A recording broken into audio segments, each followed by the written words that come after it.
चलिए, नमस्कार। मैं राजीव जोशी नालंदा के इस प्रतिष्ठित मंच पर आपका स्वागत करता हूं।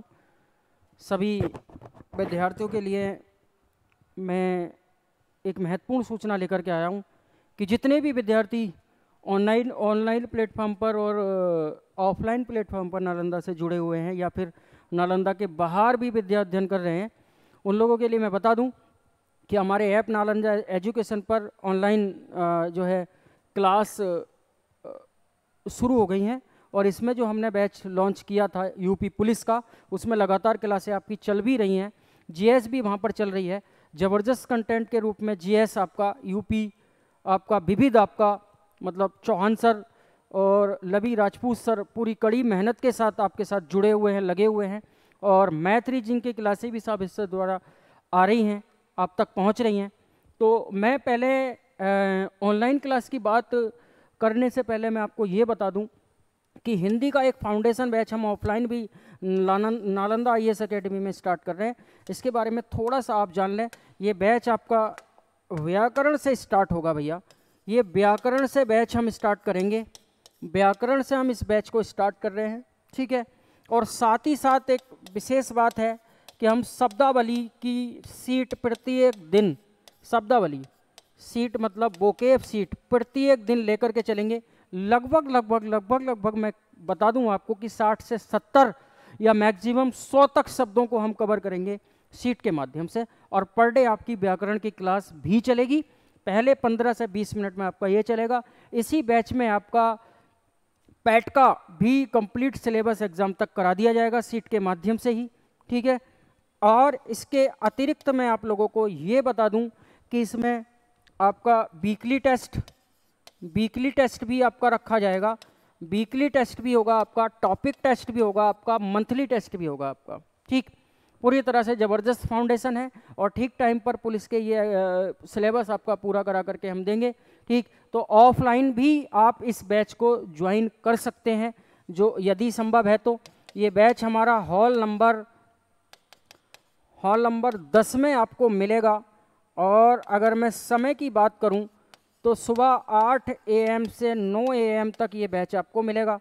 अगर मैं डेट की आपसे बात करूं तो 24 सितंबर को हम और आप रूबरू होंगे, ईश्वर ने चाहा तो, पूरी पावर के साथ, ठीक है साहब। धन्यवाद। इसके अतिरिक्त ऑनलाइन बैच मैंने आपको बता ही दिया है उसके बारे में। तो यहाँ से आज से हिंदी की क्लासें भी आपके यूपी पुलिस के बैच में स्टार्ट होने जा रही हैं। बिल्कुल चिंता ना करें, सारे सिलेबस को बड़ी चेतनता के साथ कवर करें। हिंदी की बिल्कुल चिंता ना करें। मैं वादा करता हूँ कि इसको मैं समय से पूरा कर दूंगा, ठीक है। एग्ज़ाम से पहले केवल हिंदी ही नहीं बल्कि सारे सब्जेक्ट बड़ी कुशलता से पूरे कराए जाएंगे और साथ ही साथ टेस्ट सीरीज का भी मौका, समय आपको दिया जाएगा, ठीक है सब। चलिए, ज़्यादा बात ना करते हुए मैं आज पाठ्यक्रम के बारे में आपको बता दूं। देखिए, सबसे पहले ज़्यादा भ्रमता हिंदी में ये है कि हिंदी के सिलेबस में आएगा क्या क्या। देखिए, वैसे तो मैं सिलेबस को डिस्कस किए बिना ही आपको ये बता दूं कि हिंदी में कुछ छूटा हुआ है नहीं, लगभग सब कुछ है। यदि कोई चैप्टर उन्होंने छोड़ा भी है आयोग ने सिलेबस में, तो वो ऐसा चैप्टर छोड़ा है कि वो ना होते हुए भी फिर भी हमें पढ़ना पड़ेगा। वो कहीं ना कहीं ऐसा चिपका हुआ है कि उसके बिना हम अन्य चैप्टर को, टॉपिक्स को पढ़ नहीं सकते हैं। फिर भी चलिए, ये कंप्लीट सिलेबस की स्लाइड में लेकर के आया हूँ आपके सामने। लेकिन जो यूपी पुलिस के लिए बेहतर है, ज़रूरी है और आएगा, उसको मैं यहाँ पर अंडरलाइन करूँगा, बताऊँगा। आज केवल और केवल सिलेबस पर बात होगी। कल से हम यूपी पुलिस पर भरसक अटैक करेंगे। हम सब एक साथ होकर के तैयारी स्टार्ट करेंगे। कल 0 से ये बैच ऑनलाइन वाला जो है वो स्टार्ट होगा आपका वर्णमाला से या फिर हिंदी भाषा की उत्पत्ति से मैं इसको जो है स्टार्ट करूंगा। और जो आपका ऑफलाइन बैच है वो व्याकरण से स्टार्ट होगा, ठीक है साहब। पहला है वर्णमाला, ये आपके एग्जाम में आएगा, ठीक है। वर्णमाला के ये इन बिंदुओं पर हम चर्चा करेंगे। तो देखिए, डीप का मैटर क्या है मैं आपको बता दूं। अगर ये बैच फाउंडेशन होता, जनरल बैच होता, तो हम वर्णमाला को इस तरह से पढ़ते। इसमें स्वर व्यंजन तो पढ़ते ही खैर, वर्ण विच्छेद भी पढ़ते ही खैर, शब्दकोश हम यहाँ पर पढ़ते। लेकिन अब यहाँ पर आवश्यकता नहीं है क्योंकि ये यूपी पुलिस का बैच है और शब्दकोश को यहाँ पर जोड़ा नहीं गया है। वो अलग चीज़ है कि आपकी मनसा पर इसको करा दिया जाए। अनुतान या सुन लहर पढ़ने की आवश्यकता नहीं है, संगम पढ़ने की आवश्यकता नहीं है, बलाघाट पढ़ने की आवश्यकता नहीं है। मतलब यूपी पुलिस के नज़रिए से मैं समझता हूँ कि केवल 2 ही टॉपिक्स पर वर्णमाला के हम चर्चा करेंगे, ठीक है। मतलब उस स्तर से हम लेकर के यहाँ पर हिंदी चलेंगे, केवल यूपी पुलिस के स्तर से, ठीक। सारी चीज़ें यहाँ डिस्कस कर भी नहीं सकते, एक समय के अनुसार सिलेबस को यहाँ पर हमें पूरा करना है।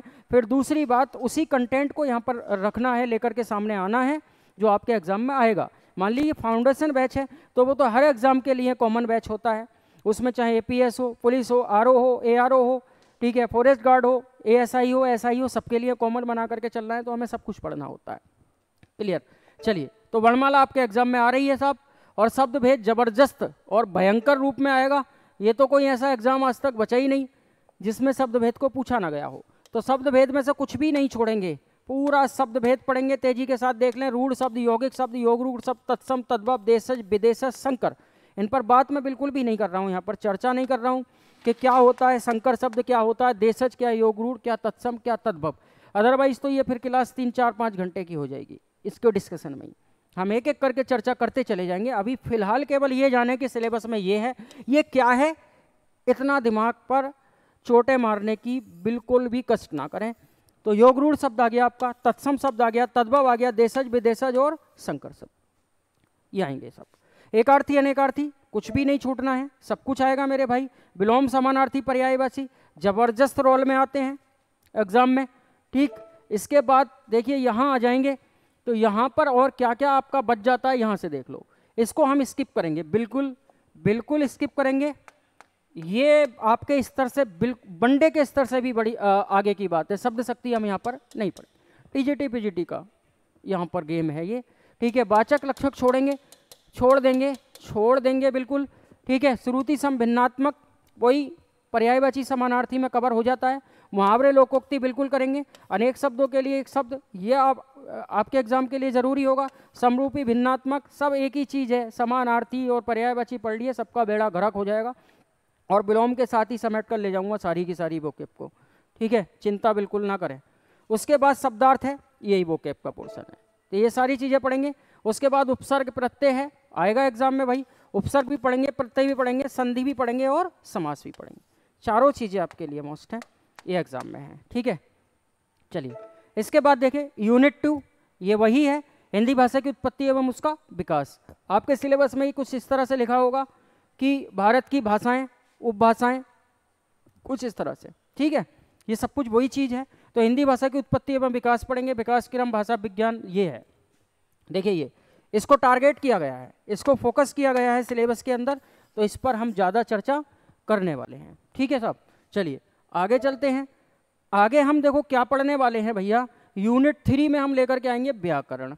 व्याकरण में, अब व्याकरण में पता है उन्होंने क्या किया है, जो आयोग से सिलेबस मिला है, जो साइट पर है, उसमें संज्ञा का जिक्र उन्होंने नहीं किया, लेकिन संज्ञा के जो 3 कारक होते हैं वो होते हैं लिंग, वचन और कारक, ठीक है ना।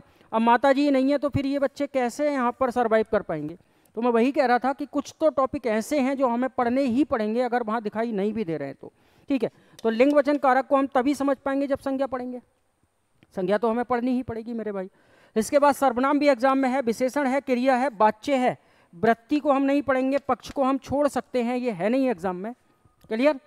व्याकरण में काल आपका एग्जाम में रखा हुआ है तो पढ़ेंगे, अनविति नहीं पढ़ेंगे, अनविति हम नहीं पढ़ेंगे, काल पढ़ेंगे, अनविति नहीं पढ़ेंगे, यूपी पुलिस के लिए, ठीक है साहब। उसके बाद देखना इनका पद परिचय है, अव्यय भी एग्जाम में दे रखा है, निपात भी अव्यय होता है, विराम चिन्ह बिल्कुल पढ़ने वाले हैं, और सबसे ज़्यादा जरूरी, सबसे ज़्यादा जरूरी, चाहे वो एपीएस हो, चाहे कोई सा भी एग्ज़ाम हो भारत का जिसमें हिंदी आती है, सबसे ज़्यादा जरूरी जो चैप्टर है वो आपका ये रहेगा, स्पेलिंग, ठीक। इसके बाद वाक्य उपवाक्य पदबंध, हालांकि दिया नहीं है आपके सिलेबस में, ठीक है, वाक्य उपवाक्य पदबंध की बात है नहीं, लेकिन ये पढ़ लेंगे क्योंकि ये जो है अटैच होगा आपका वर्तनी शोधन से, ठीक, या फिर ये तो हर जगह अटैच होगा, ये तो आपका जब काल पढ़ाएंगे तभी इसकी रिकॉल कर देंगे हम इसको, ठीक है। हाँ, पद परिचय वगैरह ये आपके एग्जाम में नहीं है, बस। इसके बाद साहित्यिक हिंदी आ गई, तो हिंदी साहित्य बड़ा छुटपुट, बड़ा हल्का सा छोटा सा साहित्य है पूरा, ये तो बड़ा खतरनाक सा मैंने लिख दिया यहाँ पर, ये कंप्लीट है, लेकिन उतना नहीं जितना एग्ज़ाम की हैसियत है, उसी के अनुसार हम सिलेबस को डिस्कस करेंगे, पढ़ेंगे, करेंगे। ठीक है, तो बिल्कुल मेरे साथ लगे रहिएगा।